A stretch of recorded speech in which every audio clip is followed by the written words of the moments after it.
नमस्ते दोस्तों, आज के इस वीडियो में मैं आपको बता रहा हूं कि आजकल जो मौसम चल रहा है उसमें बहुत सारे लोग बीमार हो रहे हैं। बहुत सारे लोगों को खांसी, जुकाम, गला खराब होना, बुखार आदि सब कुछ हो रहा है।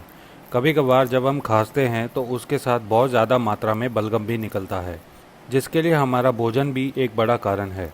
अगर आपके गले या नाक में बलगम जम रहा हो तो इन 5 फूड का सेवन तुरंत बंद कर दें। आपने अक्सर बच्चों या बड़ों की नाक से चिपचिपे पदार्थ को निकलते हुए देखा होगा, जिसे बलगम कहते हैं। यह देखने में जितना बुरा लगता है, इसकी मौजूदगी हमारे शरीर के लिए उतनी ही ज़रूरी है।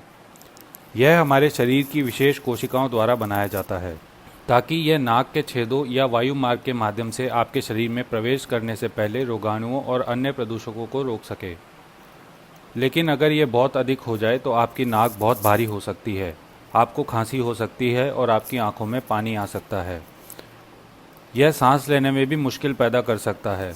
ज़्यादा मात्रा में बलगम होने से व्यक्ति की इंद्रियां सुस्त हो सकती हैं, सांस में बदबू आ सकती है और स्वाद में परिवर्तन हो सकता है। बैक्टीरिया, वायरस और प्रदूषक तत्वों के संपर्क में आने के कारण बलगम ज़्यादा हो सकता है। ज़्यादा बलगम होने का एक और प्रमुख कारण आपका भोजन है। अगर आप भी अपनी नाक या गले में बलगम महसूस कर रहे हैं तो ये 5 चीज़ें खाना तुरंत बंद कर दें। पहली चीज़ है दूध से बनी चीज़ें। डॉक्टर्स के मुताबिक दूध और अन्य डेयरी उत्पादों में पाए जाने वाले कैसीन और लैक्टोज शरीर में बलगम की मात्रा को बढ़ा सकते हैं।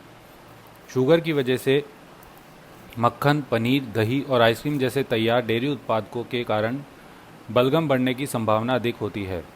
पब्लिक हेल्थ के मुताबिक कम वसा वाले डेयरी उत्पादों में वे प्रोटीन होता है।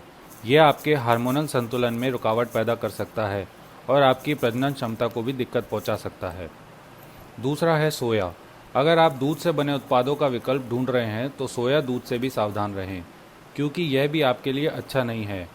डॉक्टर्स के मुताबिक सोयाबीन और अन्य सोया आधारित सामान जैसे टोफू, टेम्पे, सोया नट्स, सोया दूध और मीसो भी शरीर में बलगम बढ़ा देते हैं। तीसरा है मिठाई। रिफाइंड शुगर से भरी मिठाई हमारी नाक और वायु मार्ग में बलगम के उत्पादन को बढ़ा सकती है।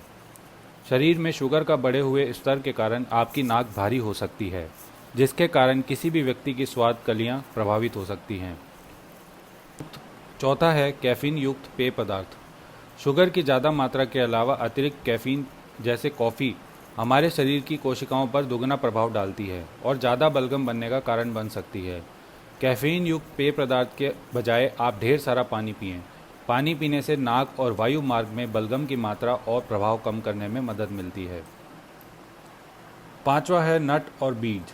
शरीर की कोशिकाओं को बलगम के उत्पादन के लिए प्रोटीन की आवश्यकता होती है। अगर आपको ज़्यादा बलगम की शिकायत है तो आप नट्स जैसे काजू, बादाम, पिस्ता आदि इनका सेवन ना करें और ना ही किसी बीज का सेवन करें। तो दोस्तों, ये थी आज की जानकारी। ऐसे ही और हेल्थ के वीडियोस देखते रहने के लिए आज ही हमारा चैनल सब्सक्राइब करें।